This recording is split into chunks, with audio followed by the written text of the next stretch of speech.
Énormément de villes sont depuis longtemps confrontées à ce type de situation. Énormément.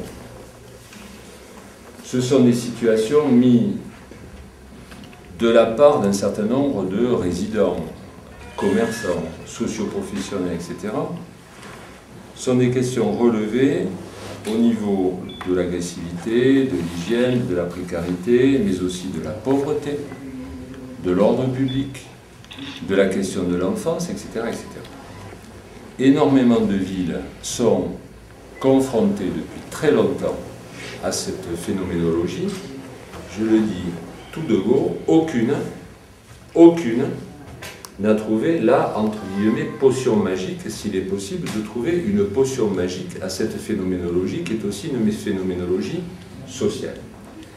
Je vous recommande à tous, simplement sur le moteur de recherche que vous choisirez, de taper sur ce moteur de recherche « Arrêtez antimendicité » et vous verrez l'ampleur du phénomène, les réponses apportées, mais aussi, quelque part, le manque de solutions générales sur ces problématiques.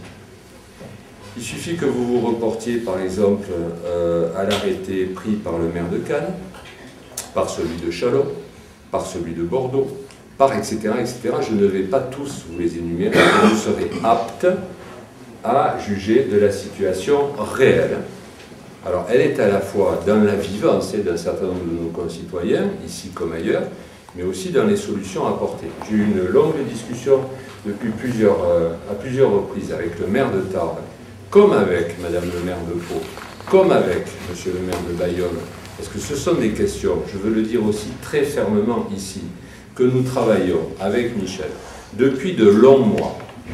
Je rappelle que la ville de Lyon dispose d'un contrat local de sécurité, que ce contrat de ce local de sécurité met en exergue un certain nombre de chiffres, mais aussi de préconisations. Donc ce ne sont pas des sujets que nous abordons par le fait d'un conseiller général extérieur à Lourdes, d'accord, sur lequel j'ai réagi et qui a, en tout cas, sur ces questions-là, aucun type d'influence sur nous dans le passé, dans le présent et dans l'avenir. Je veux le rappeler de la manière la plus simple et la plus ferme en commençant cette conférence de presse. Alors, j'entends les yakas, j'ai les oreilles qui sifflent, j'entends les invectives, il faut se bouger, quand on veut, on peut. Je voudrais, en préambule, vous resituer deux types de contextes, et j'insiste là-dessus. Et ensuite, on passera au vif du sujet. D'abord, le contexte moral et le contexte beaucoup plus réglementaire. Lorsque je vous lis, les uns et les autres, je vois à la fois des réactions dont il faut reconnaître qu'elles me troublent. Ce en référence, par exemple, à la dernière Assemblée générale des commerçants en articles religieux et souvenirs de Lourdes. Je vais y revenir. Mais aussi, dont on voit qu'elles peuvent être beaucoup plus conscientes, beaucoup plus modérées et beaucoup plus amènes de regarder le problème dans son ensemble. Et je fais référence à ce qu'ont dit les deux présidents des deux syndicats hôteliers, Alain Abadi d'un côté et Jean-Marie Attard de l'autre, qui me semblent, eux, être beaucoup plus porteurs, non pas de la vérité, personne n'a la vérité, mais en tout cas d'une conception tout à fait générale de la vraie problématique. Alors, d'abord, si vous le permettez, le contexte moral dans lequel nous nous situons et que je vais résumer, et je pense que vous l'avez dans le dossier, ce pour les bonnes âmes, par la déclaration, le 10 août 2008, du cardinal Renato Martino, qui nous dit: le responsable du Vatican chargé de la justice et des migrants, vous l'avez, c'est une dépêche AFP de l'an dernier, en date du 10 août 2008.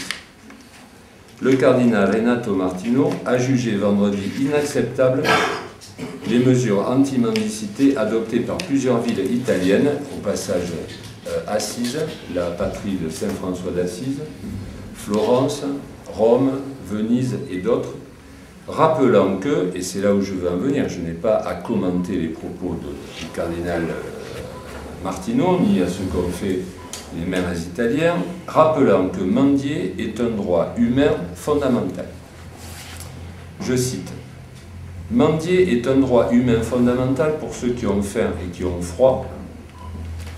Le vrai pauvre a le droit de chercher comme il peut à obtenir un morceau de pain et à demander l'aide de son prochain. L'interdiction de la mendicité en général est inacceptable. Jusqu'à aujourd'hui, aucun autre moyen permettant de répondre au cas d'extrême besoin n'a été trouvé, et je pense qu'on ne la trouvera pas de sitôt, estime le cardinal. Il faut poursuivre en justice les profiteurs et combattre leurs raquettes, mais si l'on interdit de demander l'aumône, on s'interdit de porter secours à son prochain, et on ne lutte pas contre ce phénomène, poursuit le cardinal Martino.